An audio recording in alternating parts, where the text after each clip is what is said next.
పడేటటువంటి ఇబ్బందులు చాలా అయిపోయినాయి. ప్రతి దగ్గర కూడా చాలా సమస్యలు వస్తున్నాయి.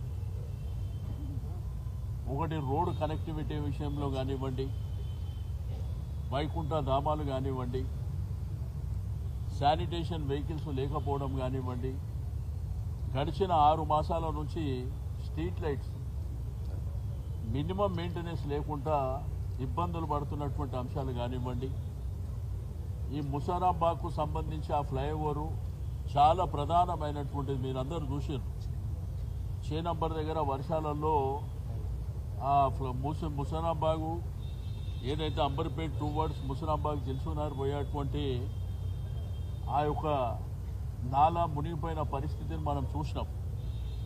అయితే అది ఫౌండేషన్ వేసి దానికి డబ్బులు కూడా అలొకేట్ చేసినాం.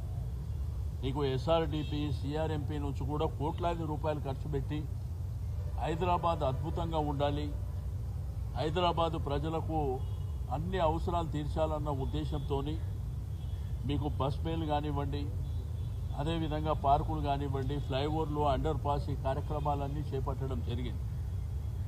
అయితే గడిచిన 1 year అయిపోయింది కాబట్టి ఇప్పుడు జోనల్ వారీగా తీసుకుంటే కూడా డబ్బులు అలొకేషన్ చాలా తక్కువ ఇస్తుంది.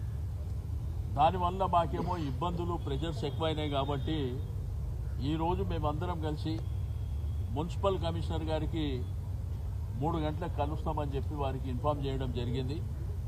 మేము అక్కడ కూర్చున్నప్పుడు మరి వారికి రిప్రజెంటేషన్లు ఇవ్వడం, వారికి అన్ని విషయాలు చెప్పడం జరిగింది.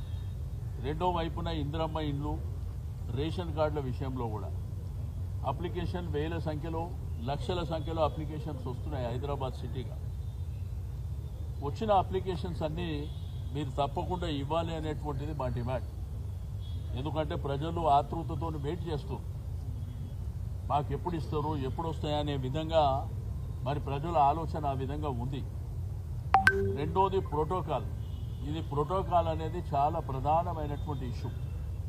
ఒకటి పొలిటికల్గా ఎలక్టెడ్ రిప్రజెంటేటివ్, ఐదర్ కార్పొరేటర్ కావచ్చు, ఎమ్మెల్యే కావచ్చు, శాసన మండలి సభ్యులు కావచ్చు, పార్లమెంట్ రాజ్యసభ సభ్యులు కావచ్చు, వాళ్ళకి ఇచ్చే ప్రోటోకాల్ని మరి తప్పకుండా మీరు పాటించవలసినటువంటి అవసరం ఉన్నది. రెండోది మల్కాజిగిరి ప్రాంతం, అల్వాల్ ప్రాంతంలో ఏవైతే అక్కడ ఒక కార్యక్రమాన్ని సిఎస్ఆర్ ఫండ్ కింద ఒక కార్యక్రమం చేస్తే అక్కడ ఉన్న గౌరవ ఎమ్మెల్యేను కూడా పిలవకపోవడం, ఇటువంటి చాలా దగ్గర జరుగుతున్నాయి. కొంతమంది అధికారులు ఫోన్లు ఎత్తకపోవడం, రెండోది నంబర్లు బ్లాక్ చేయడం, ఇటువంటివి జరుగుతున్నాయని వారి దృష్టికి వెళ్ళడం జరిగింది. ఇది ఫస్ట్ టైం కాబట్టి మేమందరం వచ్చి వారిని కలిసినాం కాబట్టి చాలా సావధానంగా, డీటెయిల్గా ప్రజల అవసరాలను దృష్టిలో ఉంచుకొని అన్ని విషయాలు వారికి చెప్పడం జరిగింది. నెక్స్ట్ టైం నుంచి మాత్రం తప్పకుండా ఒత్తిడి పెంచుతాం. ఎందుకంటే ప్రజాస్వామ్యంలో ప్రజలకు కావాల్సినటువంటి అవసరాలే ప్రధానమైనటువంటి. పేదవాళ్ళందరూ ఇబ్బందులు పడుకుంటూ, మరి ప్రజలందరూ ఇబ్బందులు పడుకుంటూ, మళ్ళీ ఇప్పుడు ఉన్నటువంటి బడ్జెట్ కూడా చాలా తగ్గిపోయి ఇబ్బందులు పడుతున్నటువంటి ఏవైతే వైకుంఠ ధామాలు ఉన్నాయి, ఆ రోజుల్లో శాంక్షన్ అయ్యి డబ్బులు అలొకేట్ చేసినటువంటి 10%, 20% పని అయిన తర్వాత క్యాన్సిల్ చేయడం అనేది. మా దగ్గర ఫతేనగర్ బ్రిడ్జు, అదేవిధంగా Sanath Nagar industrial under pass ఒకటి 100 కోట్ల రూపాయలతోని ఫౌండేషన్ వేసి కొంత వర్క్ స్టార్ట్ చేశారు. ఇప్పుడు అవన్నీ ఎక్కడ వేసినా గొంగలు అక్కడ అనే విధంగా ఉన్నాయి. అట్లా చాలా పనులు ఉన్నాయి, ప్రతి నియోజకవర్గంలో చాలా పనులు ఉన్నాయి.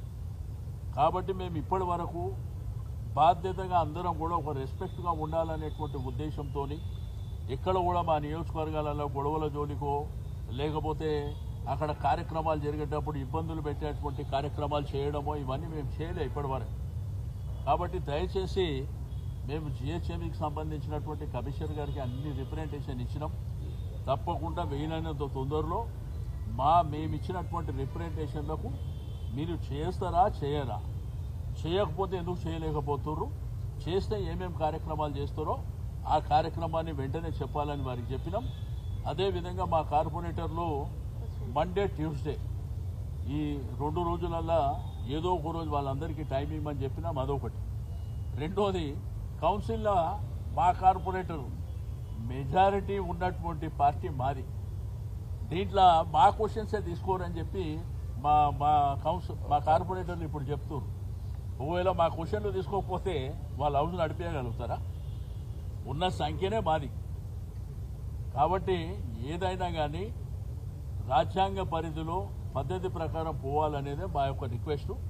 కాబట్టి మీకు మీడియా ద్వారా ప్రజలకు కూడా తెలియజేసేది ఒకటే, తప్పకుండా ప్రజల పక్షాన మేము ఉంటాం. ఇంకా చాలా అంశాలు ఉన్నాయి.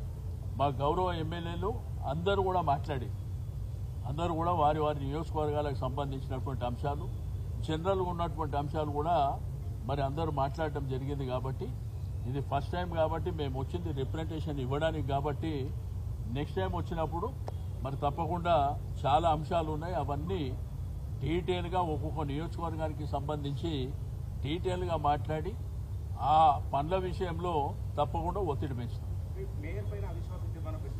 అసలు సబ్జెక్టే ఇక్కడ అది కాదు. నేనేమంటాను సత్యనారాయణ మేమే ఇప్పుడు మీకు ఏది అవసరం ఉంటుందో అదే కావాలనుకుంటూ కూడా మేము చెప్పం.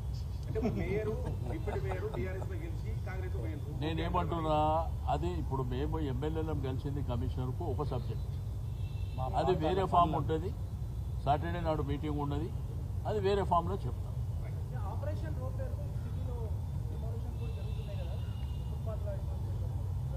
ఇప్పుడు నేనేమంటే అన్ని విషయాలు కూడా ఒకదాటి గట్టి మాట్లాడే పరిస్థితి లేదు. అక్కడక్కడ నియోజకవర్గాలు, అక్కడక్కడ మా ప్రాంత ప్రజలను దృష్టిలో ఉంచుకొని, ఎందుకంటే పరిస్థితులకు అనుగుణంగా.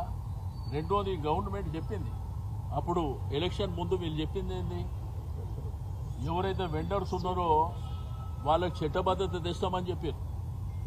కాబట్టి ఆ పేదవాళ్ళ జోలికి పోవద్దని మేము రిక్వెస్ట్ చేస్తాం.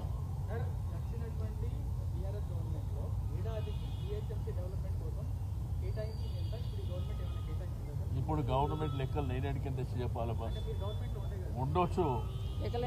ఇప్పుడు లెక్కలన్నీ ఇక్కడనే ఉంటాయి కదా, మీరు తీసుకోండి. మేమేం ఖర్చు పెట్టినామో, ఏడాదిలో వాళ్ళేం ఖర్చు పెట్టారు, వాళ్ళ దగ్గర లెక్కలు ఉంటే తీసుకోండి. ఎన్ని రోడ్లు వేసినాం, ఎన్ని అండర్ పాస్, ఎన్ని స్కైవేలు కట్టి,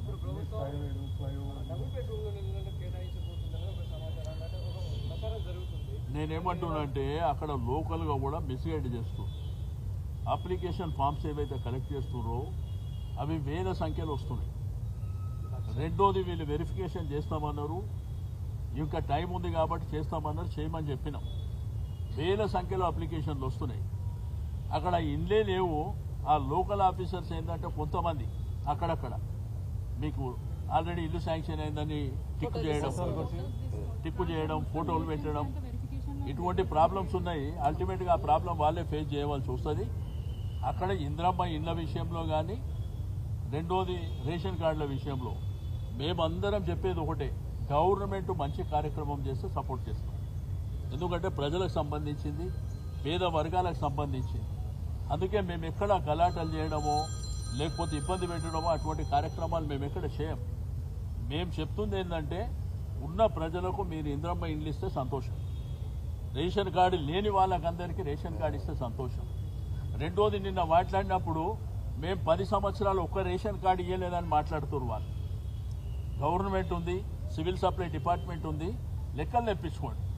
మొత్తంగా బట్టగాల్చి మీదేస్తే కాదు కదా, లెక్కలు తెప్పించుకోండి. మా గవర్నమెంట్లో ఏమి ఇచ్చినాము మీరు ఇస్తే సంతోషం. మేము కూడా ఏమి ఇచ్చినామో మీకు ఏ సంవత్సరం ఎన్నెన్ని ఇచ్చినామో అనేది ఉన్నది కదా లెక్కలు. ఆ లెక్కలు చూసుకొని మాట్లాడాలని చెప్పి రిక్వెస్ట్ చేస్తాం.